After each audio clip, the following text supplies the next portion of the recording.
Halo Sobat Anggrek.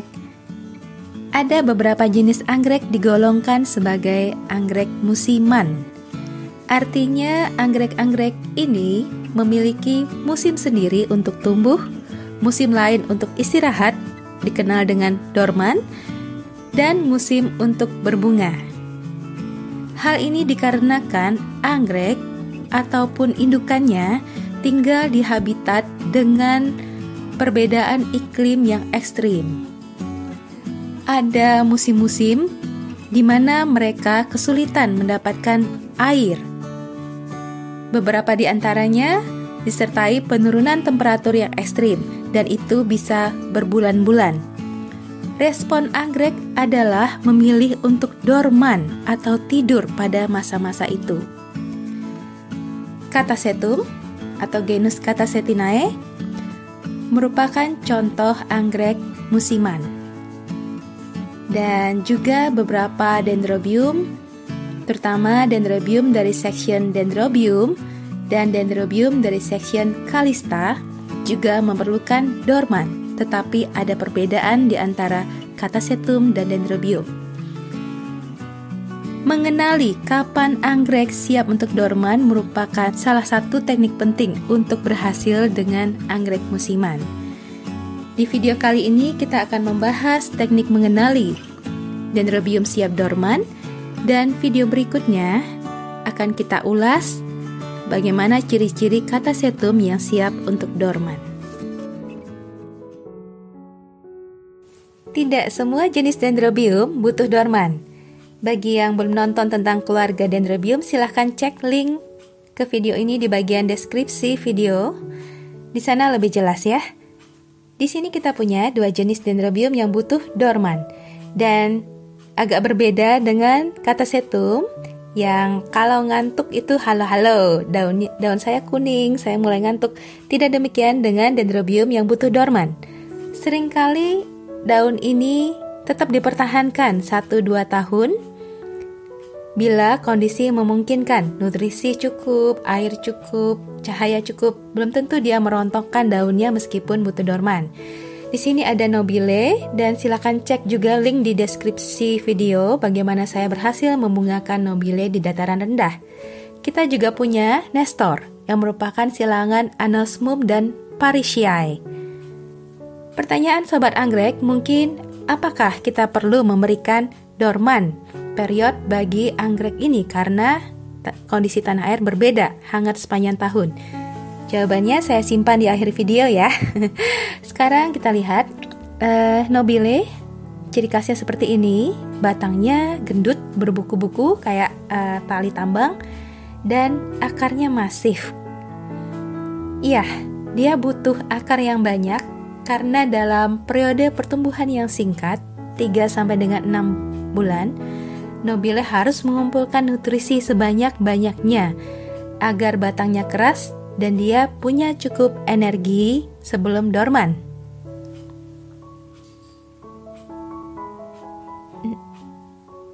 Nobile yang ini sudah ikut saya sekitar hampir 2 tahun. Tahun lalu saya berikan dorman period untuk dia. Agak ekstrim saya berikan saat itu, lebih kurang 3-4 bulan tidak saya siram sama sekali. Bahkan saya taruh di bawah meja kantor. Kejam ya. Tapi mungkin itu kesalahan saya, karena ternyata pada saat dorman pun jenis dendrobium butuh cahaya matahari yang terang.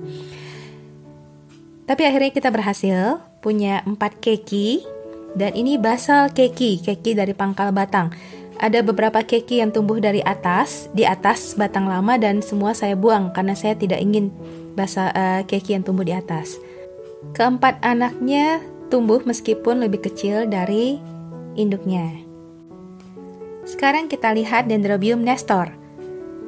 Dendrobium Nestor sebaliknya tidak saya berikan dorman period tahun lalu, dan bisa dilihat di sini dari cane lamanya masih ada daun. Karena awalnya saya pikir dia turunan Anosmum, saya tempel terbalik Sobat Anggrek, ternyata batang-batang berikutnya tumbuh ke atas. Mungkin ini lebih mirip dengan Parisiae, induk satunya. Pertanyaannya, kalau dia turunan Anosmum, apakah dia butuh dorman period juga? Nah, kita tidak bisa mengabaikan induk satunya Parisiae, apalagi secara fisik dia lebih mirip induk satunya itu. Jadi kita perlu cek juga bagaimana habitat Parisiae, barangkali berbeda dengan Anosmum yang ditemukan di tanah air.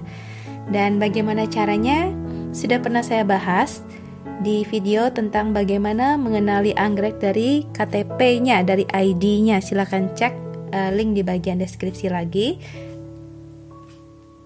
Tentu saja kita harus sering browsing Sobat Anggrek.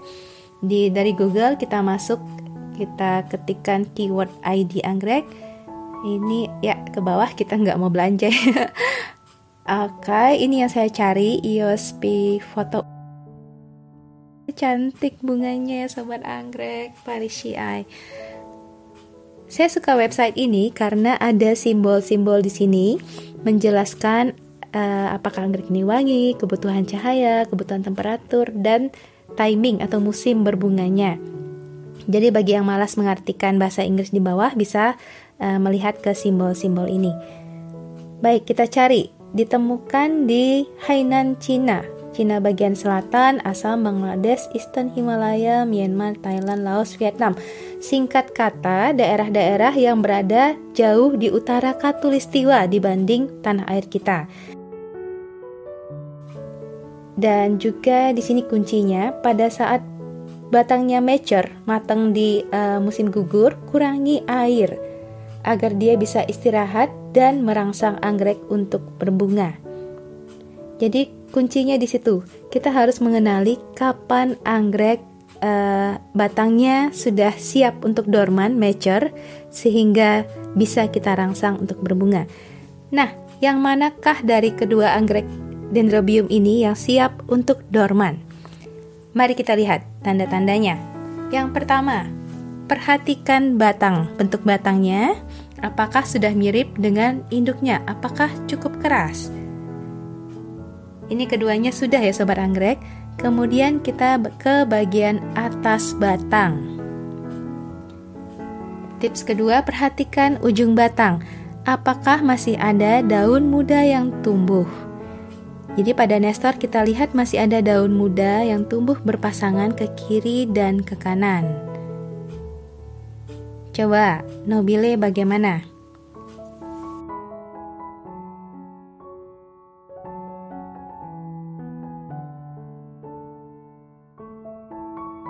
Pertama batangnya dulu, lihat batangnya ini sudah mirip dengan induknya ya, keras, dan di ujung hanya ada satu daun yang kayaknya egois ini Sobat Anggrek, tumbuhnya di tengah-tengah. Dari sini sulit kita bayangkan ada daun pasangannya yang terlambat tumbuh. Agaknya inilah daun terakhir dari batang ini, di mana daun terakhir dari Dendrobium yang dorman biasanya hanya ada satu, tumbuh satu di ujung. Agak beda sama yang tadi, nestor masih ada dua daun di ujung, tandanya dia masih ada potensi tumbuh ke atas. Yang ketiga, caranya adalah perhatikan ujung batang Dendrobium. Nih, nobile itu ujungnya membulat. Beda dengan nestor yang masih kayak langsing-langsing saja. Ya, ini tandanya nestor masih akan tumbuh ke atas. Sedangkan nobile tadi sudah kayak kayak selang yang diikat ujungnya ya, Sobat Anggrek.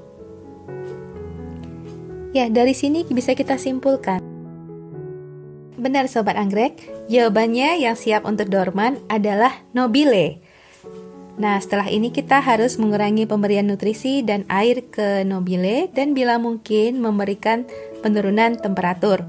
Mungkin tidak bisa seperti habitat aslinya, tapi ya perlahan-lahan sambil dia adaptasi dengan temperatur di Indonesia.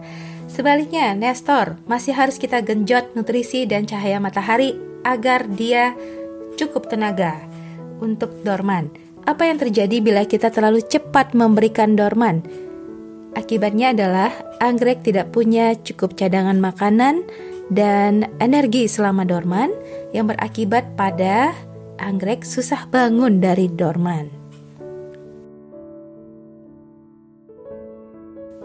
Oke, kita kembali ke pertanyaan di awal video, apakah kita perlu memberikan dorman bagi anggrek musiman? Ya, kita perlu sobat anggrek, karena sudah merupakan bahasa genetik dalam anggrek ini untuk tumbuh, tidur, atau berbunga pada musim-musim tertentu. Dan sudah merupakan kewajiban kita untuk memberikan kebutuhannya itu di masa-masa awal anggrek ada di tanah air selama dia belum adaptasi. Apa yang terjadi bila kita tidak memberikan dorman pada anggrek musiman? Pada Dendrobium dampaknya tidak terlalu parah. Mungkin kita tidak akan menikmati bunganya, kita hanya akan menikmati keki yang tumbuh bisa sampai belasan atau puluhan sobat anggrek. Tapi pada Catasetum itu bisa fatal, karena bila kita meneruskan penyiraman pada masa dorman, bab akan cenderung busuk. Itu kita bahas di video berikutnya ya sobat anggrek. Bagi yang belum subscribe, ayo subscribe dan klik lonceng notifikasi sehingga sobat anggrek akan tahu kapan saya mengupload video baru. Baiklah, saya Andari. Terima kasih sudah mampir di Teras Anggrek.